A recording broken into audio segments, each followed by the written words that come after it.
Bonsoir à tous, merci de nous retrouver sur TV Sud pour votre journal local du Gard. La prison à perpétuité assortie de 30 ans de sûreté requis contre le meurtrier et le violeur présumé d'Océane. Nicolas Blondiot, 27 ans et père de famille, est actuellement devant la cour d'assises du Gard, accusé d'avoir violenté et tué la fillette de 8 ans en novembre 2011 à Bellegarde. Le jury des assises du Gard est en train de délibérer. L'avocat général a fait ses réquisitions. Il avait souligné l'absence totale d'humanité de l'accusé non sans réquisitoire. Le nouveau préfet du Gard, Didier Martin, prendra officiellement ses fonctions le 23 décembre prochain. Il remplacera donc Hugues Bouzige, qui est parti à la fin du mois dernier.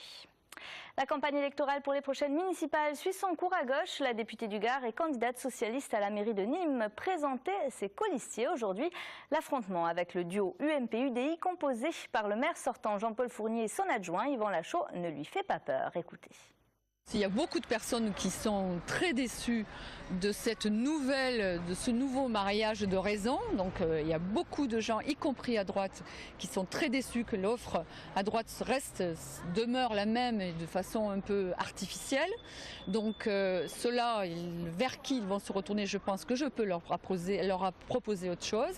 Et puis à gauche, c'est en fonction d'un programme, c'est une capacité à continuer à se rassembler. Il reste encore 3 mois, nous rentrons en période de fête. À la rentrée, les choses continuent à évoluer et je peux vous assurer que les contacts que j'ai, le travail que nous faisons, que nous partageons avec les autres forces de gauche, portera ses fruits et nous continuons ce rassemblement.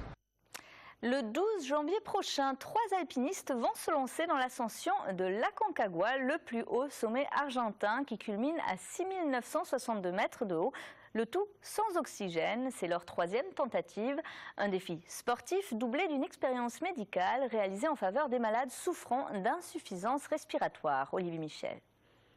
Comprendre comment le corps humain s'adapte à la haute altitude et à la raréfaction de l'oxygène, tel est l'objectif de 3 alpinistes français qui vont gravir sans assistance respiratoire les 6962 mètres de l'Aconcagua, point culminant de la cordillère des Andes. On va donc utiliser des capteurs physiologiques qui vont enregistrer plein de variables du corps humain, qui vont permettre aussi que les grimpeurs soient télésurveillés depuis la France. Et ça n'a jamais été fait. Un suivi des données physiologiques des alpinistes à distance qui pourrait concrètement servir au maintien à domicile des malades atteints d'insuffisance respiratoire. Donc demain, on aura des coûts de santé réduits.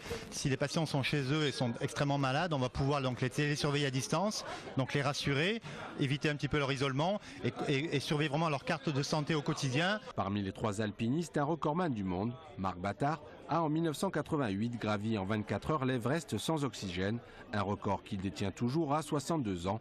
Pour lui, tout est affaire d'hygiène de vie et d'acclimatation. Même quand on va dans les Alpes, dès l'instant qu'on arrive à des altitudes comme 2000 ou 2500 mètres, on doit faire très attention à s'acclimater doucement, donc laisser au corps le temps de faire des globules rouges, sachant qu'au sommet de l'Everest, il ne reste plus que 20% d'oxygène qu'au niveau de la mer. Un Everest que les 3 hommes comptent bien escalader en 2015, mais pour l'heure, c'est l'Aconcagua qui les attend. Départ à la mi-janvier. Durant leur ascension, le site l'oxygène-de-la-vie.com permettra de collecter des dons qui seront reversés au réseau R+R qui s'occupe de patients atteints de maladies respiratoires chroniques.